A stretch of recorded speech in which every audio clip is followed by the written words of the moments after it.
হয় না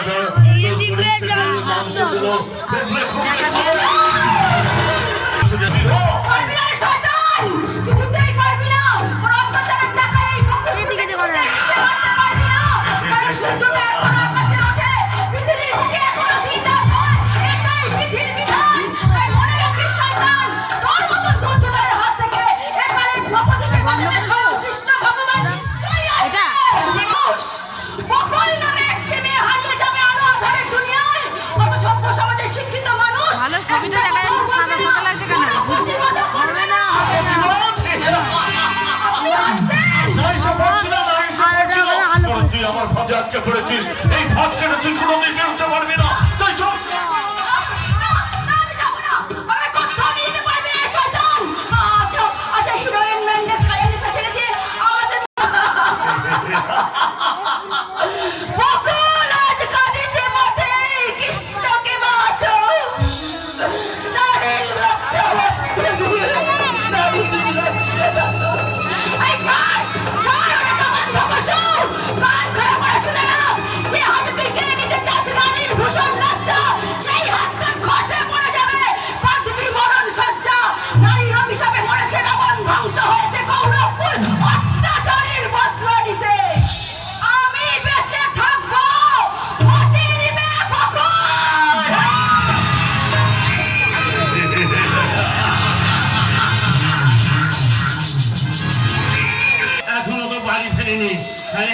তুই তো দিদিকে খুঁজতে গিয়েছিলি, তো দিদিকে সঙ্গে নিয়ে বাড়ি ফিরছিস তো?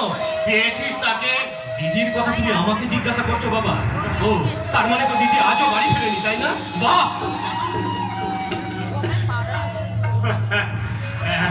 কি হলো? ফিরবে না রে, কেউ বাড়ি ফিরবে না। বাবা জানিস, আমি জানতাম ওরা আর ফিরবে না। বাড়ির মেয়ে একবার বাড়ি থেকে বেরিয়ে গেলে সে আর বাড়ি ফেরাবে, আর বাড়ি ফেরে না। হারিয়ে গেছে রে, হারিয়ে গেছে। যেমন আমার দিদিটা না একদিন একদিন ঠিক বাড়ি ফিরে আসবে, ঠিক। আমার দিদিটা কি হলো? এতগুলো দিন বেরিয়ে গেল, অথচ একটা ফোন করবো না। এদিকে আমি যতবার ফোন করছি ফোনটা বলছে সুইচ অফ। ভাবতে পারছি না, আমি আর কিচ্ছু ভাবতে পারছি না। বলিনি কৃষ্ণ, তুমিও ঘরের কোণে মুখ লুকিয়ে দাঁড়িয়ে দাঁড়িয়ে কাঁদছো। কাঁদো কাঁদো, বলিনি কৃষ্ণর বদল করে কাঁদছো। কাঁদো কাঁদো, কাঁদলে না শরীর মন দুটোই ভালো থাকে, কিন্তু আমার মনটা কাঁদছে কেন? তবে কি মায়া? হ্যাঁ মায়াই তো। তাই তো মেয়েটা বড় মায়া মায়া চোখে আমাকে সে বলে, এই যে শুনছেন, দরজাটা একটু খুলুন না প্লিজ। আমার এত বড় সর্বনাশ করবে না। বাড়িতে আমার অসুস্থ মামা আমার পথে বসে আছে। প্লিজ দরজাটা খুলুন, খুলুন প্লিজ। আবার সেই দেখা কান্না। ওসব দেখা কান্নাকে দেখে লাভ হবে না, কারণ তুই আমার ফাঁদে আটকে পড়েছিস। এই ফাঁদ কেটে তুই কোনোদিন বেরোতে পারবি না। কচি মুরগির মাংসটা এবার আমি তাড়িয়ে তাড়িয়ে খাবো।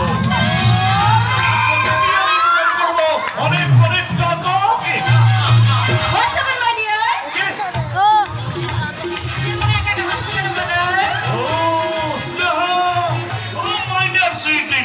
বলো কি ব্যাপার, কি চাই তোমার? আমার চাই একজন পার্টনার। তা কিসের পার্টনার? দাদা তুমি আর কিচ্ছু বোঝো না। আরে বাবা, একজন হ্যান্ডসাম পার্টনার না হলে আজকে গানের কম্পিটিশনে তো আমি যোগই দিতে পারবো না। কেন মাইনার সিস্টার, আমি আছি, আমি তোমার সাথে গান গাইবো।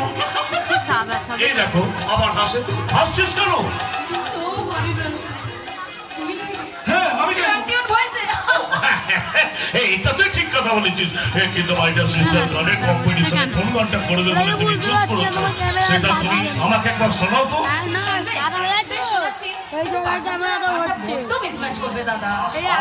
পার্টনারের ব্যবস্থা আমি পরে করে দেবো, এখন তুমি আমাকে গানটা শোনাও।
হচ্ছে? কি হলো? তোমার আবার কি হলো? কি হলো বুঝতে পারলে না বুঝি? তাহলে ভালো করে বুঝিয়ে বলছি, এবার অফ শোনো। করে দেবো রান্না? স্নেহা দিদিমণি এটা বন্ধ করে দিচ্ছে। ভবিষ্যৎ তুমি